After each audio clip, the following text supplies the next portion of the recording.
আসসালামু আলাইকুম প্রিয় কোরিয়ান ভাষা শিক্ষার্থীবৃন্দ, কোরিয়ান পাঠশালার প্রশ্ন ব্যাংক সমাধান ক্লাসে আপনাদেরকে স্বাগত। আজকে আমরা আরো কয়েকটি প্রশ্ন সমাধান করব। এই প্রশ্নগুলো খুবই গুরুত্বপূর্ণ, আপনারা যদি মনোযোগ সহকারে করে থাকেন আশা করি ভালো ফলাফল করবেন। তো চলুন কথা না বাড়িয়ে আমরা ক্লাসটি শুরু করি। আমরা প্রথমেই দেখতে পাচ্ছি 126 নম্বর প্রশ্ন। তার আগে কয়েকটি কথা বলে নিই। প্রশ্ন সমাধান করার ক্ষেত্রে খুবই গুরুত্বপূর্ণ বিষয় যেটা হচ্ছে প্রশ্ন বোঝা। আপনি যদি প্রশ্ন ভালোভাবে বুঝতে পারেন তাহলে এর সমাধান খুব দ্রুত সাবলীলভাবে করতে পারবেন।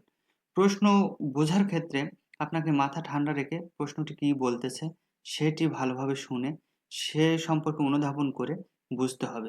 প্রশ্ন বুঝতে পারলে 60% উত্তর এমনিতেই চলে আসবে। তো চলুন প্রথমে আমরা প্রশ্নটি শুনি এবং বুঝে তারপরে উত্তর করার চেষ্টা করি। 126번 문제입니다. 벌써 12시네. 다들 점심 먹으러 가지? দেখেন প্রশ্নে বলা হয়েছে ফলস দুসুল সিনে। তো ইতিমধ্যে 2টা বেজে গেছে। থাদুল জমসুল মগরু খাজি, অর্থাৎ সবাই খাইতে যায়। তো এখানে প্রশ্ন বলা হয়েছে 2টা বেজেছে, সবাই খেতে যাওয়ার কথা বলতে আছে। তাহলে এই প্রশ্নের উত্তরটা কেমন হবে? এই প্রশ্নের উত্তরটা দুইভাবে হবে। হয় সে বলবে যে হ্যাঁ আমি এখনই যাব, না হয়তো বলবে যে তার হাতে কিছু একটু কাজ রয়েছে শেষ করে যাবে। যদিও এটি উত্তর হয় না, কারণ সবার খাবার টাইম একই সময় হয়ে যায়, নির্ধারিত সময় যেতে হবে, হাতের কাজ থাকলেও সেটি রেখেই সবাই চলে যায়। তো সেখানে এক্ষেত্রে সে যাবে এমন কিছুই বলবে, বা কি কোনো অন্য কিছুও হতে পারে। তো সেটা আমরা একটু দেখব এখানে উত্তর যে 4টি রয়েছে সেটার মধ্যে কোনটি হতে পারে। যদি আমরা একটু শুনি, 1번 잘 먹겠습니다. ভালো খাবো। দেখেন 1 নম্বর উত্তরে বলা হলো ভালো খাবো, প্রশ্নে বলা হয়েছে এখন খেতে যাওয়ার কথা, কিন্তু উত্তরে বলা হলে এখন ভালো খাবো, সুতরাং এটা উত্তর হচ্ছে না। যদি আমরা একটু 2 নম্বর শুনি, 2번 네, 알겠습니다. 2 নম্বরে বললে হ্যাঁ বুঝতে পেরেছি, এটা উত্তর হওয়ার সম্ভাবনা 100%। তো আরো 2টি যেহেতু আমাদের উত্তরে রয়েছে সেই 2টি শুনবো, সেই 2টি যদি না মিলে তাহলে এটি উত্তর হবে। এটাকে আমরা প্রাথমিকভাবে ধরে নিচ্ছি, আরো 2টি শুনবো। 3번 그럼 안녕히 계십시오. তাহলে ভালোভাবে থাকুন। দেখুন এটাও প্রশ্নের সাথে সঙ্গতিপূর্ণ নয়, যেহেতু তাকে খাওয়ার কথা বলা হয়েছে সেখানে সে বলতেছে তাহলে ভালোভাবে থাকুন বা থাকবেন, এটাও প্রশ্নের সাথে সঙ্গতিপূর্ণ নয়, সুতরাং এটা উত্তর হচ্ছে না। আমরা একটু 4 নম্বর শুনি, 4번 아니요, 제가 가겠습니다. এখানে বলা হলো না আমি যাব, তো এটাও প্রশ্নের সাথে সঙ্গতিপূর্ণ নয়, সুতরাং আমাদের সঠিক উত্তরটি হচ্ছে এই 2 নম্বর, নে আলগেসমনেদা, হ্যাঁ বুঝতে পেরেছি। তো চলুন পরবর্তী প্রশ্নে আমরা যাই। পরবর্তী প্রশ্নটিকে একটু আমরা শুনে নিই।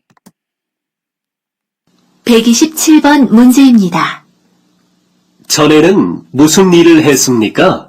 প্রশ্নে বলা হলো যে পূর্বে কোন ধরনের কাজ করেছেন। এখানে প্রশ্নকর্তা প্রশ্ন করছে যে পূর্বে কোন ধরনের কাজ করছেন। তো এই ধরনের প্রশ্ন যদি করা হয় তাহলে সে উত্তরে অবশ্যই বলবে যে আমি যে কোনো একটা কাজের নাম উল্লেখ করে যে এই কাজটা আমি পূর্বে করেছি, এই ধরনেরই উত্তর হয়ে থাকে। তো চলুন আমরা একটু উত্তর দেখি কি আছে। 1번 이용잡 일은 처음입니다. বলা হলো ওয়েল্ডিং এর কাজে এই প্রথম। প্রশ্নে বলা হলো যে আপনি পূর্বে কি ধরনের কাজ করেছেন, আর বলা হলো এখানে উত্তরে বলতেছে যে এই ইয়ং জবের কাজ সে এবারই প্রথম, সুতরাং এটা উত্তর হচ্ছে না। 2 নম্বরটা একটু দেখি, 2번 건설 현장에 있었습니다. 2 নম্বরে বলা হলো নির্মাণ সাইটে সে আছে। তো এটা হতে পারে যদি বাকি 2টা না মিলে, এটা অনেকটা সঙ্গতিপূর্ণ। এই প্রশ্নের একটু মায়ার প্যাচ আছে, সেটা একটু পরে বলতেছি, উত্তরটা যখন আমরা সঠিক করব তখন, তাহলে বুঝতে পারবেন। 3 নম্বর অপশন একটু দেখবো, 3번 앞으로 열심히 하겠습니다. 3 নম্বরে বলে সামনে সর্বদা ভালোভাবে করব, অর্থাৎ সে সামনে ভালোভাবে করবে। এটাও প্রশ্নের সাথে সঙ্গতিপূর্ণ না, কেননা প্রশ্নে বলা হয়েছে যে পূর্বে কি ধরনের কাজ করেছে। 4 নম্বরটা একটু দেখবো, 4번 전에도 해본 적이 있습니다. 4 নম্বরে বলা হলো ঝনেদো হেবন যোগী ইসুমনিদা, অর্থাৎ পূর্বে করার অভিজ্ঞতা রয়েছে। প্রশ্ন করা হয়েছে যে পূর্বে কি ধরনের কাজ করেছেন, আর সে বলল পূর্বে করার অভিজ্ঞতা রয়েছে। এটা উত্তর হচ্ছে না, কারণ একটা কাজের নাম উল্লেখ করতে হবে। যখনই তাকে কোন ধরনের এই যে বিষয়টা বলা হয়েছে ঝনে মুসুন দ্বারা প্রশ্ন করলে একটা জিনিস বিষয় মনে রাখবেন সেটা হচ্ছে মোশন কোনো কাজ সম্পর্কিত প্রশ্নের সাথে সম্পর্কিত। সে কি ধরনের কাজ করে, করবে, করেছেন এই ধরনের যখন প্রশ্ন করতে হয় তখন এই মোশনটি ব্যবহার করা হয়। তো মোশন দিয়ে যদি কোনো প্রশ্ন করা হয় তাহলে অবশ্যই তাকে একটি কাজের নাম উল্লেখ করতে হবে। তো এখানে আমরা সবকিছু বিশ্লেষণ করলে যেটা দেখতে পাচ্ছি সেটা হচ্ছে ২ নম্বরটি হচ্ছে সঠিক উত্তর। তো এখানে প্রশ্ন করা হয়েছিল হেসুমনিকা অর্থাৎ হলো সে করেছে। আর এখানে উত্তর দেওয়া হলো ঈশ্বরসমনিকা অর্থাৎ সে এখনো বর্তমান চালমান রয়েছে। তো এখানে উত্তর ২ ধরনের হয়ে থাকে। হয় সে বলতো যে হেসুমনিদা দিয়া যদি উত্তরটা করতো তও হতো। এই ঈশ্বরসমনিদা দ্বারা উত্তরটা করছে যেহেতু হেসুমনিদা এর ভিতরে নাই সুতরাং এটা হচ্ছে কারণ সে এখনো কাজটি বর্তমান রয়েছে অর্থাৎ সে কাজটি শেষ করেনি। হেসুমনিদা দ্বারা তাই সে কাজটি শেষ করা বুঝাইছিল কিন্তু সে কি কাজ শেষ করছে এরকম কিছু বুঝাইছে কিন্তু সে উত্তর দিয়েছে না আমি এখনো কাজে কর্মরত রয়েছি। সুতরাং এখানে উত্তর এই ২ নম্বরটি সঠিক। তো চলো আমরা পরবর্তী প্রশ্নে চলে যাই। 128번 문제입니다. 어디에서 일해요? এই প্রশ্নে বলা হলো যে আপনি কোথায় কাজ করেন? প্রশ্নটি বলা হলো। তো কোথায় কাজ করেন যদি এই ধরনের প্রশ্ন করা হয় অর্থাৎ কোনো প্রশ্নের মধ্যে যদি অদি থাকে তাহলে ধরে নিতে হবে আপনাকে একটি স্থানের নাম উল্লেখ করতে হবে। এটা মাথায় ভালোভাবে গেঁথে নিবেন অদি দ্বারা প্রশ্ন করা হলে আপনাকে একটি স্থানের নাম উল্লেখ করতে হবে অর্থাৎ ৪টি অপশনের মধ্যে অবশ্যই কোনো একটি অপশানে একটা জায়গার নাম উল্লেখ থাকবে এবং সেটাই হলো উত্তর হবে, বাকি ৩টি হবে না। হয়তো বলতে পারেন যে ৪টি অপশনে হলো কোনো জায়গার নাম দিল, সেক্ষেত্রে প্রশ্নটা খুব ক্রিটিক্যাল হয়ে যায়। তবে কোরিয়ানরা এ ধরনের প্রশ্ন করে না যে ৪টির মধ্যেই দিয়ে রাখবে কারণ তারা একজন শ্রমিককে নিবে, তারা প্রাথমিকভাবে কিছু বিষয় বুঝতে পারলেই হয় এই ধরনের জিনিসটাই তারা মাথায় ভেবে থাকে। তো সুতরাং সেক্ষেত্রে তারা একটি প্রশ্নের মধ্যেই বেশিরভাগ এই ধরনের স্থান দিয়ে রাখে আর বাকি ৩টিতে না দেওয়ারই চেষ্টা করে। যদিও দেওয়া থাকে তাহলে একটু ভেবে চিন্তে উত্তর করলে উত্তরটা হয়ে যাবে। তো যেহেতু এখানে অদি দ্বারা প্রশ্ন করা হয়েছে অদিয়েছো ইরেছো অর্থাৎ আপনি কোথায় কাজ করেন বা করেছেন এই ধরনের প্রশ্নটাই করা হয়েছে। তো সুতরাং আমরা একটু দেখব কোথায় একটা জায়গা দিয়ে উত্তর করা হয়েছে। তো চলুন আমরা বাকিগুলো শুনি। 1번 굴 양식장에서 일해요. ১ নম্বরে বলা হলো যে ঝিনুক ফার্মে সে কাজ করে। হ্যাঁ, এখানে একটা ঝিনুক ফার্ম একটি জায়গার নাম উল্লেখ করা হয়েছে। অবশ্যই এটি হবে। এটাকে আমরা ধরে নিচ্ছি কিন্তু বাকি ৩টা আমাদের শুনতে হবে। অনেক সময় হয় কি শিক্ষার্থীরা একটি প্রশ্ন শুনেই মিলে গেছে বলে করে ক্লিক করে দেই কিন্তু বাকি ৩টা শোনার প্রয়োজনীয়তা মনে করে না। এক্ষেত্রে ভুল হয়। কারণ অনেক সময় একটু ডিফারেন্স কিছু থেকেই যায় তখন সমস্যাটা হয়ে যায়। এজন্য আপনাকে বাকি ৩টাও শুনতে হবে। শুনে সেই ৩টা যদি না মিলে তাহলে এটি আপনি অবশ্যই ১ নম্বর যেহেতু মিলছে এটি আপনি ৯০% ধরে রাখুন। বাকি ১০% এর জন্য বাকি ৩টা শুনতে হবে। পরবর্তীটা শুনি। 2번 밤부터 새벽까지 일해요. অর্থাৎ রাত থেকে সকাল পর্যন্ত কাজ করি। প্রশ্ন বলা হয়েছে কোথায় কাজ করে আর বলছে রাত থেকে সকাল পর্যন্ত কাজ করি সুতরাং এটা সঙ্গতিপূর্ণ নয়। পরবর্তীটা একটু দেখি। 3번 가족들하고 같이 일해요. অর্থাৎ পরিবারের সাথে এক্ষেত্রে কাজ করি। এটাও প্রশ্নের সাথে সঙ্গতিপূর্ণ নয় সুতরাং এটাও হচ্ছে না। যদি প্রশ্ন করা হইতো যে আপনি কাদের সাথে কাজ করেন তাহলে ৩ নম্বর অপশনটি হতো। ২ নম্বর অপশনটি যদি বলা হতো যে আপনি কখন থেকে কখন পর্যন্ত কাজ করেন তাহলে ২ নম্বরটি হতো। আর ১ নম্বরটা তো প্রশ্নের সাথে সঙ্গতিপূর্ণ সেটা আমরা ধরে রেখেছি। একটু ৪ নম্বর অপশনটা দেখি।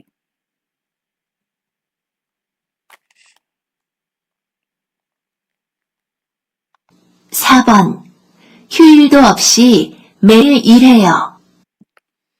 এখানে বলা হলো যে বন্ধের দিন সহ প্রতিদিনই কাজ করি। এই হিউইল দ্য অফ সি এটা হচ্ছে আমরা যদি অর্থ তুলতে যাই তাহলে মনে করব যে ছুটির দিনে কাজ নেই। কিন্তু এটি আপনাদেরকে আগেও একটি কথা বলেছি পুরো সেন্টেন্সটা বুঝে তার সাথে সঙ্গতিপূর্ণভাবে অর্থ তুলতে হবে। হিউইল দ্য অফ সি মানে বন্ধের দিন যে দিনটা পরে আবার বলছে মেইল ইল হো অর্থাৎ বন্ধের দিন সহ সে প্রত্যেক দিন কাজ করে। প্রশ্ন বলা হয়েছিল যে আপনি কোথায় কাজ করেন সে উত্তর দিল বন্ধের দিন সহ প্রতিদিন কাজ করি। এটাও সঙ্গতিপূর্ণ নয়। যদি প্রশ্নে বলা হতো যে আপনি কি প্রতিদিন কাজ করেন বা কোন কোন দিন কাজ করেন সেই ক্ষেত্রে এই ৪ নম্বর অপশনটি যদি আমরা উত্তর করতাম তাহলে উত্তর হইতো কিন্তু এখানে যেহেতু একটা জায়গার নাম ১ নম্বর অপশনে রয়েছে শুধুমাত্র সুতরাং এখানে এই ১ নম্বর অপশনটি উত্তর হচ্ছে। তো চলুন আমরা পরবর্তী প্রশ্নে যাই। .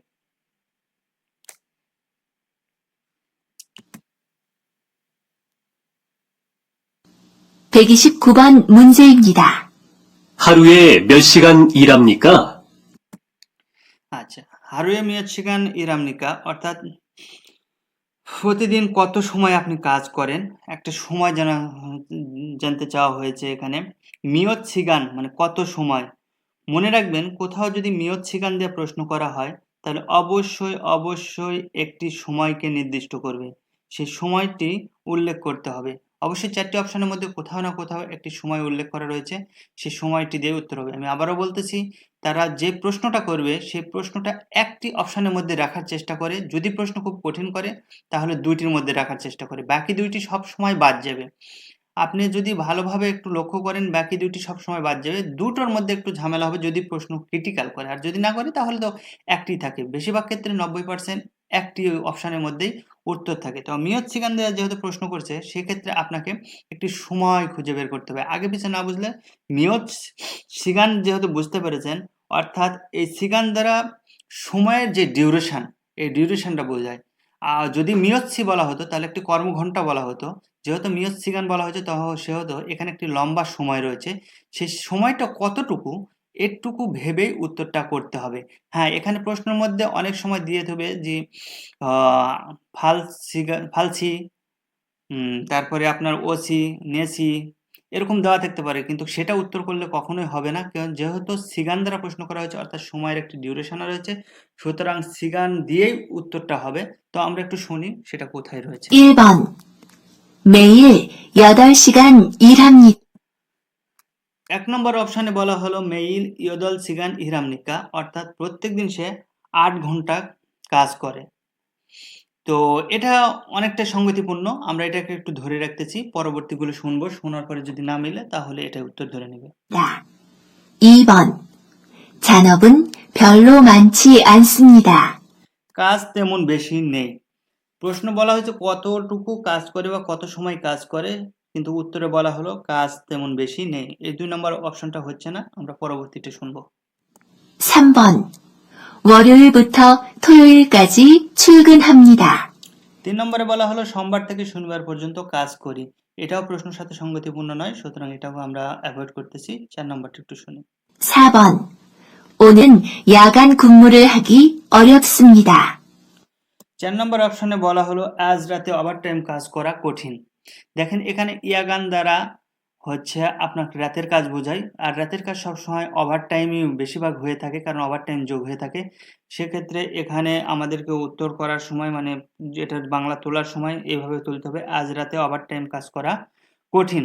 তো প্রশ্ন এখানে যেহেতু ওভারটাইম কাজ করার বিষয়টি নিয়ে বলা হয়নি, সুতরাং এটা হচ্ছে না। যেহেতু বলা হচ্ছে কত সিগান, 1 নম্বরে বলা হয়েছে মেইল ইয়দল সিগান ইরামনিকা, অর্থাৎ প্রতিদিন 8 ঘন্টা কাজ করি, সুতরাং 1 নম্বরই উত্তর হতো।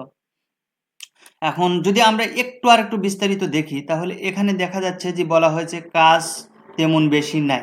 তাহলে এটার প্রশ্নটা কেমন হতো?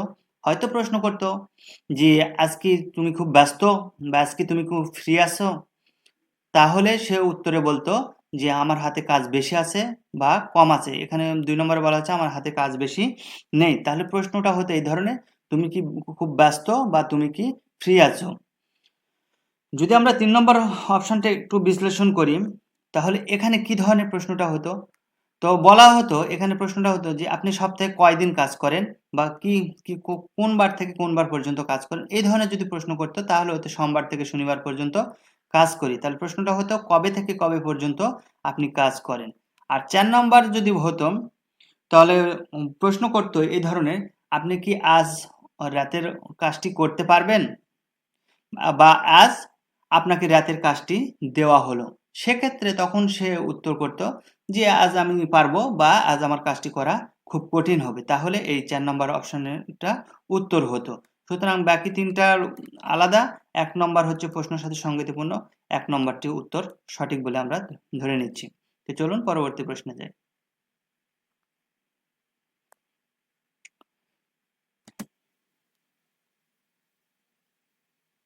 (130번) 문제입니다. 어떤 일을 할 수 있어요? এই যে বলা হলো অতনিরুল হালসি ইচ্ছয়, অর্থাৎ কোন ধরনের কাজ করতে পারেন। প্রশ্ন বলা হয়েছে কোন ধরনের কাজ করতে পারেন। এই অতন দ্বারা যদি কোনো প্রশ্ন করা হয় তাহলে অবশ্যই একটি কাজের ধরন বা একটি কাজকে উল্লেখ করতে হবে।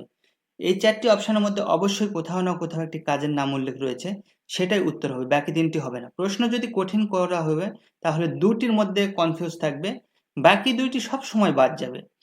তো যখনই আমাকে অতন দ্বারা প্রশ্ন করা হবে, ঠিক আছে, হাল সুইচ্ছয় অর্থাৎ পারেন, কোন ধরনের কাজ করতে পারেন এই প্রশ্নটা করা হয়, তখন একটি কাজের নাম উল্লেখ করে উত্তর করতে হবে। আরেকটি বিষয় আপনি মাথাতে রাখবেন, যদি আপনি প্রশ্ন উত্তর করতে না পারেন তখন বিষয় রাখবেন টেন্স।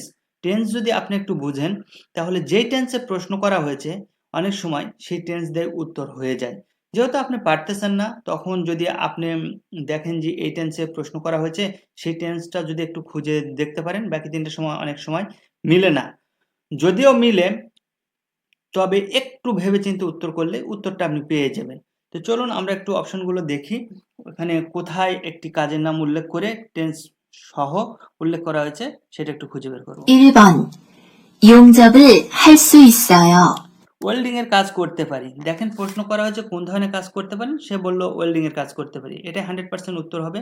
তারপরও আমরা বাকি 3টি শুনবো সেখানে কি বলা রয়েছে, তারপরে আমরা এটাকে কনফার্ম করব। 2번. 잔업이 없으면 좋겠어요. 2 নম্বরে বলা হলো কাজ না থাকলে ভালো হতো, অর্থাৎ ব্যক্তিটি কাজ করতে করতে বোরিং হয়ে গেছে, সে কারণে সে বলতেছে কাজ করতে না থাকলে ভালো হতো। অর্থাৎ এখানে যদি প্রশ্ন করা হতো এটি উত্তর ধরে নেওয়ার জন্য, তাহলে কি ধরনের প্রশ্ন হতো? এখানে যদি প্রশ্ন করা হতো এই ধরনের প্রশ্ন করতো যে আপনি আগামীকাল কি কাজ করতে পারবেন? অর্থাৎ কোনো ছুটির দিনে মালিকপক্ষ আপনাকে কাজ দিতে চাচ্ছে। বেশিরভাগ রবিবারে কাজ দিতে চাইলে তারা আগে জানিয়ে দেয় যে আপনি সে কাজটি তাকে দেওয়া হচ্ছে, সেক্ষেত্রে আপনি হয়তো বলতে পারতেন যে কাজ না থাকলে ভালো হতো, অর্থাৎ আপনি কাজ করতে করতে অনেকটা বোরিং হয়ে গেছেন। তো 2 নম্বর উত্তর হচ্ছে না, প্রশ্নের সাথে সঙ্গতিপূর্ণ না। আমরা 3 নম্বরটা একটু দেখি। 3번. 공장에서 일한 적이 없어요. বলা হলো ফ্যাক্টরিতে কাজ করি নাই বা কাজ করার অভিজ্ঞতা নেই, এটাও প্রশ্নের সাথে সঙ্গতিপূর্ণ নয়। যদি এটা উত্তর হতো তাহলে কি ধরনের প্রশ্ন করা হতো? তাহলে প্রশ্নকর্তা আপনাকে প্রশ্ন করতো যে আপনার কাজ করার অর্থাৎ ফ্যাক্টরিতে কাজ করার কোনো অভিজ্ঞতা আছে কিনা বা কোনো ধরনের কাজ করার কোনো অভিজ্ঞতা রয়েছে কিনা, তখন আপনি বলতেন যে কাজ করার অভিজ্ঞতা আছে বা নেই। যদি এখানে একটা কথা আছে, এই ধরনের যদি প্রশ্ন করতো তাহলে কাজ করার অভিজ্ঞতা আছে বা নাই, তাহলে আপনি যদি অভিজ্ঞতা থাকলে তাহলে নে দিয়ে উত্তর হতো এবং ঈশ্বয় দিয়ে শেষ হতো, এবং যদি না থাকে তাহলে আনিও দেওয়া উত্তর হতো এবং অপসয় দেওয়া শেষ হতো।